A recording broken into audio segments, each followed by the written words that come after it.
11 দফা দাবিতে মঙ্গলবার আসানসোলের জামুরিয়ার চুরুলিয়ায় ডব্লিউবিপিডিসিএল প্রজেক্ট অফিসে সিপিআই এম রোজয় ইস্ট এরিয়া কমিটির তরফে একটি স্মারকলিপি জমা দেওয়া হয়। এদিন প্রথমে চুরুলিয়া চৌধুরী পুকুর থেকে সিপিআই এম তরফে একটি মিছিল করা হয়। সেই মিছিল চুরুলিয়ায় কোম্পানির অফিসে পৌঁছায়। সেখানে পুলিশ মিছিল করে আসা সিপিআই এম নেতা ও কর্মীদেরকে প্রবেশ করতে বাধা দেয়। তারপর দলের কর্মী ও সমর্থকরা জোর করে গেট টপকে যায়। এরপর কোম্পানির নিরাপত্তা কর্মীরা এসে গেট খুলে দেয়। তাদের দাবি, কয়লা খনিতে স্থানীয় যুবকদের চাকরি দিতে হবে, গ্রাম বা এলাকাগুলো সরানো যাবে না। এ প্রসঙ্গে এদিনের মিছিল ও আন্দোলনের নেতৃত্ব দেওয়া সিপিএমের নেতা মনোজ দত্ত বলেন, যারা এখানে জমি দিয়েছিলেন তারা এখানে কয়লা খনি তৈরির জন্য জমি দেননি। তারা স্কুল তৈরির জন্য জমি দিয়েছিলেন। কিন্তু আজ জনগণের সাথে কথা না বলেই একটি কয়লা খনি তৈরি করা হচ্ছে। তিনি স্পষ্টভাবে বলেন, প্রথমে আমাদের জনগণের সাথে কথা বলতে হবে, জনসভা করতে হবে ও জনগণকে তাদের মতামত জানাতে হবে। জনগণের মতামত অনুযায়ী আমাদের কাজ করতে হবে। তিনি আরও বলেন, এখানে দূষণ দিন দিন বৃদ্ধি পাচ্ছে, যে কারণে মানুষের নানা সমস্যার সম্মুখীন হচ্ছেন।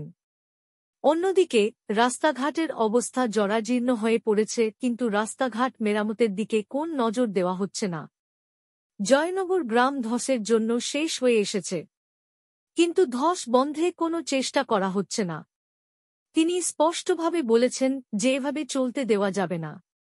একটি রাজনৈতিক দল হওয়ায় জনগণের এই সমস্যাগুলি তুলে ধরা আমাদের দায়িত্ব। এ বিষয়ে তৃণমূল কংগ্রেসের আঞ্চলিক সভাপতি বজ্র নারায়ণ রায় বলেন, আগে যখন এমটা নামে একটা কোম্পানি এখানে কাজ করত, তখন বামপন্থী নেতারা প্রতি মাসে টাকা পেতেন, কোম্পানি তাদের টাকা দিত।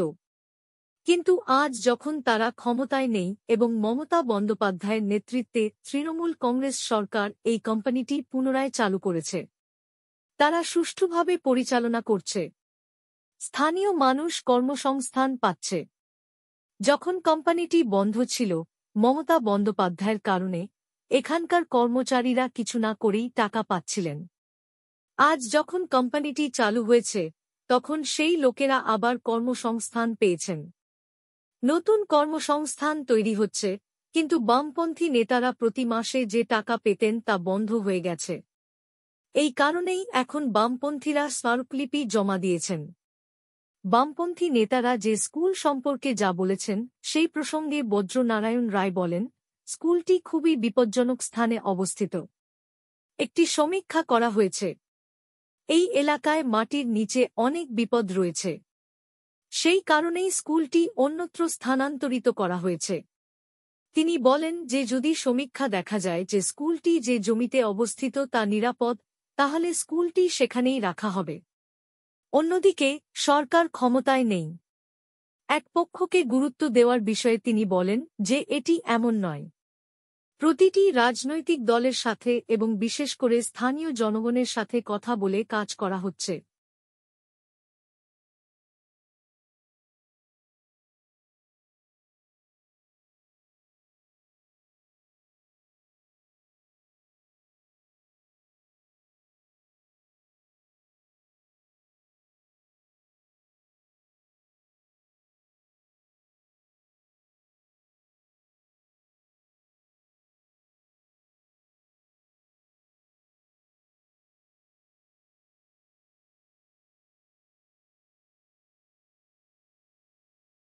এটা ইসিএল প্রথমে চালাতো, তারপর ইসিএল বন্ধ করে দিয়েছে। তারপরে পশ্চিমবঙ্গ সরকারের সঙ্গে যৌথ উদ্যোগে বেঙ্গল এমটা চালাতো।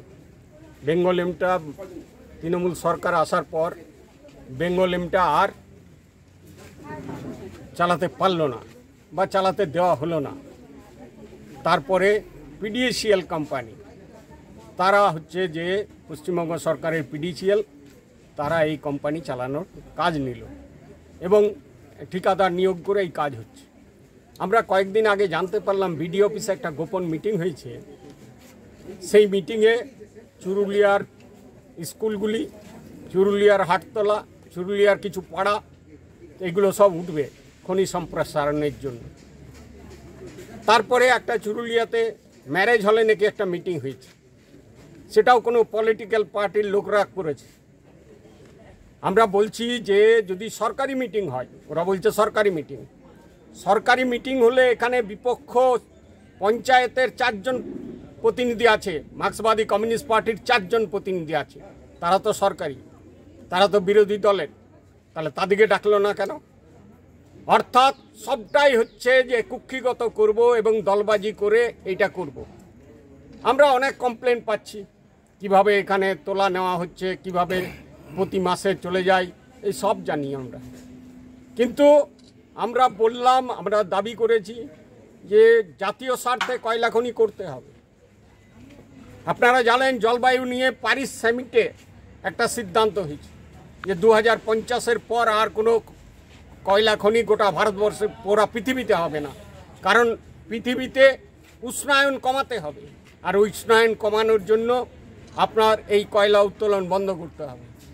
তা যদি হয় তাহলে কি করে এই মাইন্স সম্প্রসারণ হবে এটা আপনাদের বলতে হবে।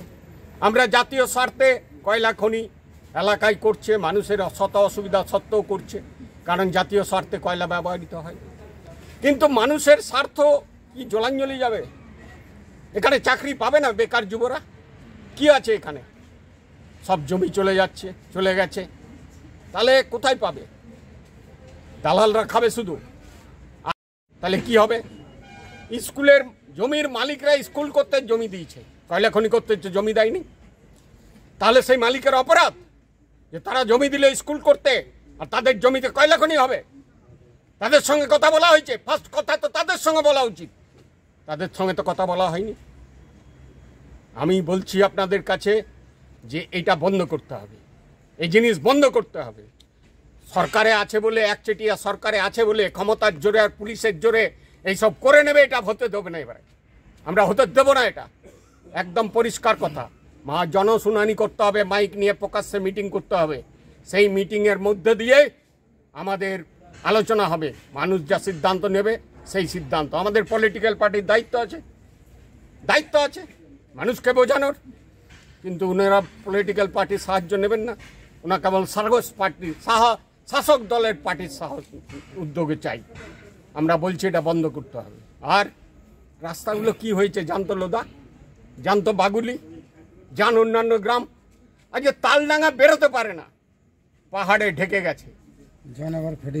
জয়নগর প্রতিদিন ফাটছে, জয়নগর গ্রামটা ধসে যাবে। তাহলে যদি এই হয়, আর ধুলো গ্যাস এগুলো তো আছেই, প্রতিদিন দূষণ বাড়ছে, কি হবে? তাহলে মানুষ থাকবে না এলাকায়? গুলি করে মেরে দিন সবাইকে, সব মানুষকে গুলি করে মেরে দিন, তাহলে মানুষ থাকবে না। আপনারা একদম গোটাই কয়লা খনি করবেন। এইটা বন্ধ করতে হবে, ওই জন্মে বন্ধ করতে হবে। আর আমরা যেটা বলছি যে উন্নয়নমূলক কাজ করতে হবে, আপনাদেরকে টাইম দিচ্ছি, রাস্তাগুলোকে অবিলম্বে মেরামত করুন। আর বালি অজয় নদী কি হলো আজকে? ফুটবল